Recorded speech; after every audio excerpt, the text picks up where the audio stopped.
नमस्कार। स्वागत है आपका सागर श्री कोचिंग क्लासेस में। आज हम पढ़ेंगे एमपी बोर्ड की कक्षा 10 की विज्ञान का पहला पार्ट। पहले पार्ट का नाम है रासायनिक अभिक्रिया और समीकरण। ठीक है, सबसे पहले हम इसका परिचय देख लेते हैं, यानी कि इंट्रोडक्शन। क्या है? हमारे चारों ओर रोज़मर्रा के चीज़ों में कई बदलाव होते हैं। ठीक है, जैसे दूध का फटना, फल का सड़ना, लोहे में जंग लगना, खाना पकना, ये सभी बदलाव रासायनिक अभिक्रिया के उदाहरण हैं। ठीक है, जैसे हम हैं, हमारे आसपास कई सारे परिवर्तन हो रहे हैं। ठीक है, जैसे दूध का फटना हो सकता है, लकड़ी का टूटना, फलों का सड़ना, लोहे में जंग लगना, या किसी चीज़ का निर्माण, या किसी चीज़ का टूटना, या किसी चीज़ का नष्ट होना, ये सब क्या है? रासायनिक अभिक्रिया होती हैं। ठीक है, रासायनिक अभिक्रिया, ये बदलाव रासायनिक अभिक्रिया के उदाहरण है। ठीक है, रासायनिक अभिक्रिया होती क्या है? हम कैसे पता करेंगे रासायनिक अभिक्रिया है क्या? ठीक है, ये तो पता चल गया है, लेकिन अभिक्रिया होती क्या है? क्या है? जब एक या एक से अधिक पदार्थ मिलकर नए पदार्थों में बदल जाते हैं। यानी कि क्या है? जब एक या तो पदार्थ एक हो या एक से अधिक पदार्थ हो और मिलकर नए पदार्थ में बदल जाते हैं, उसे रासायनिक अभिक्रिया कहते हैं। जैसे मैग्नीशियम है जी, ठीक है, और ये ऑक्सीजन, यदि हम दोनों को मिलाएंगे, दोनों को अभिक्रिया कराएंगे रासायनिक अभिक्रिया, तो क्या बनेंगे? Magnesium oxide. ठीक है, हम रासायनिक अभिक्रिया की विशेषता देख लेते हैं कि रासायनिक अभिक्रिया होती है तो क्या होता है, हमें क्या दिखाई देता है या क्या परिवर्तन दिखाई देता है, क्या ऑब्जर्व कर सकते हैं हम उसमें। क्या? ताप का निकलना या अवशोषण। ठीक है, या तो उसमें बहुत ताप निकलेगा या उसमें बहुत ठंडी गैसें निकलेंगी। ठीक है, क्या है? ताप का निकलना या अवशोषण, या तो वो ताप उत्सर्जित करेगा या ताप को अपने अंदर खींचेगा, ठंडक पैदा करेगा। गैस का बनना। ठीक है, रंग परिवर्तन, उसमें रंग परिवर्तन होता है, गैस भी बन सकती है। गंध का आना और तलछट बनना। ठीक है, रासायनिक समीकरण क्या होते हैं? जब किसी रासायनिक अभिक्रिया को रासायनिक सूत्रों के माध्यम से लिखा जाता है तो उसे रासायनिक समीकरण कहते हैं। इसे ऐसे समझ सकते हैं, कोई रासायनिक अभिक्रिया हो रही है, उसमें दो तत्व हैं, उन दोनों तत्वों के नाम न लिखकर उन दोनों के प्रतीक चिन्हों को लिखा जाए। जैसे हाइड्रोजन है, हाइड्रोजन न लिखकर इसको H लिखा जाए, और ऑक्सीजन को ऑक्सीजन न लिखकर इसका सिंबल O2 लिखा जाए, तो क्या हो जाएगा जी? पानी बन जाएगा। तो क्या हो जाएगा? H2O। ठीक है, रासायनिक समीकरण का संतुलन।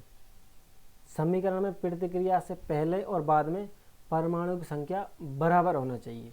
ठीक है, क्या है? प्राकृतिक नियमों के अनुसार द्रव का संरचना होना चाहिए, इसलिए समीकरण में प्रतिक्रिया से पहले और बाद के परमाणु की संख्या बराबर होना चाहिए। संतुलित समीकरण और असंतुलित समीकरण होते हैं। हम देख लेते हैं रासायनिक अभिक्रिया कितने प्रकार की होती हैं। ठीक है, ये मुख्यतः 5 प्रकार की होती है रासायनिक अभिक्रिया। पहला है संयोजन अभिक्रिया, अपघटन अभिक्रिया, विस्थापन, द्विविस्थापन और अपचयन और ऑक्सीकरण। ठीक है, ये 5 अभिक्रिया होती हैं। ठीक है, संयोजन में क्या होगा? संयोजन में जुड़ेंगे, अपघटन में टूटेंगे, विस्थापन में स्थान परिवर्तन होगा, द्विविस्थापन में दोनों का स्थान परिवर्तन होगा, अपचयन अपघटन में इलेक्ट्रॉन मिलेगा और छूटेगा, यानी कि खोएंगे। देख लेते हैं संयोजन अभिक्रिया। जब दो या दो से अधिक पदार्थ मिलकर एक नया पदार्थ बनाते हैं तो होती है संयोजन अभिक्रिया। दूसरा क्या है?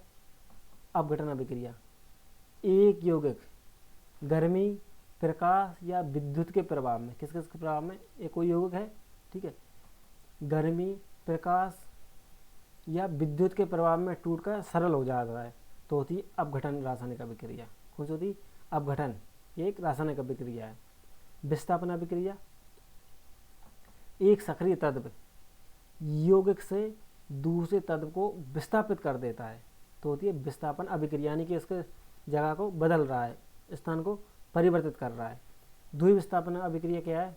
दो यौगिक अपने आयनों की अदला बदली करते हैं, यानी कि दो यौगिक हैं, वो अपने आयनों की अदला बदली कर रहे हैं। अपचयन और ऑक्सीकरण, ठीक है। अपचयन और ऑक्सीकरण में क्या होता है, ऑक्सीकरण में तत्व इलेक्ट्रॉन खोता है और अपचयन में इलेक्ट्रॉन प्राप्त करता है, ये लिखा है। जहाँ एक तत्व ऑक्सीकरण यानी कि इलेक्ट्रॉन खोता है, दूसरा अपचयन इलेक्ट्रॉन प्राप्त करता है। ऊष्माक्षेपी और ऊष्मा शोषी अभिक्रिया देख लेते हैं, ठीक है। ऊष्माक्षेपी अभिक्रिया ये ताप उत्पन्न करती है। क्या है, ऊष्माक्षेपी अभिक्रिया जो है क्या है, ताप उत्पन्न करती है। जल में कैल्शियम ऑक्साइड मिलना, जल में कैल्शियम ऑक्साइड मिलती है तो ये गर्मी पैदा करती है, ठीक है। ऊष्मा शोषी अभिक्रिया, ठीक है। ऊष्मा शोषी अभिक्रिया का ताप की आवश्यकता होती है, जैसे फोटोसिंथेसिस यानी कि जो सूर्य प्लेट होती है, जो सोलर प्लेट होती है, सोलर सिस्टम होता है, उसमें ताप की आवश्यकता होती है। वो सूर्य के ताप को अपनी तरफ पास खींच के रख लेता है, उसे वापस नहीं जाने देता, ठीक है। ये क्या है, ऊष्मा शोषी अभिक्रिया कहलाती है, ठीक है। हम देख लेते हैं दैनिक जीवन में रासायनिक अभिक्रिया क्या अभिक्रिया होती है और उसके नाम क्या क्या है। क्या है, खाना पकना, इसे क्या कहते हैं, संयोजन अभिक्रिया, यानी कि इसमें एक या एक से अधिक तत्व मिलकर नया तत्व बना रहे हैं, तो क्या है, संयोजन अभिक्रिया। लोहे में जंग लगना, ऑक्सीकरण, यानी कि लोहा जो है वो इलेक्ट्रॉन खो रहा है। क्या कर रहा है, ऑक्सीकरण में क्या होता है, इलेक्ट्रॉन खोते हैं। दूध का फटना, क्या है, द्विविस्थापन अभिक्रिया है। कौन सी, द्विविस्थापन अभिक्रिया, ठीक है। रासायनिक अभिक्रिया सारी समझ में आ गई होंगी, ठीक है। यदि नहीं आई हो तो सब वीडियो को एक और दो बार, कम से कम 2 बार जरूर देखें, आपको पूरा चैप्टर समझ में आ जाएगा, ठीक है। इसके हम प्रश्न देख लेते हैं कि रासायनिक समीकरण क्या होता है, उदाहरण सहित समझाइए, ठीक है। संतुलित रासायनिक समीकरण क्या है, संयोजन और अपघटन अभिक्रिया में अंतर, 2 रासायनिक अभिक्रियाओं को लिखकर उनके प्रकार समझाइए,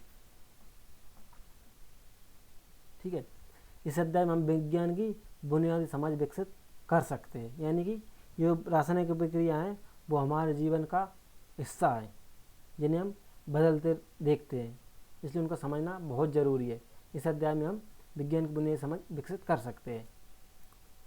यदि ये चैप्टर एक बार में समझ में ना आए, इसे 2 बार पढ़ें, 3 बार पढ़ें, ये चैप्टर ज़रूर समझ में आएगा। वीडियो कैसा लगा कमेंट में ज़रूर बताएं। यदि वीडियो अच्छा लगा तो लाइक, शेयर और सब्सक्राइब करें। हम 9th और 10th की विज्ञान की जितने भी चैप्टर हैं सारे चैप्टर कवर करेंगे यूट्यूब पर एकदम फ्री। इसका PDF भी फ्री में मिलेगा आपको, ठीक है। धन्यवाद।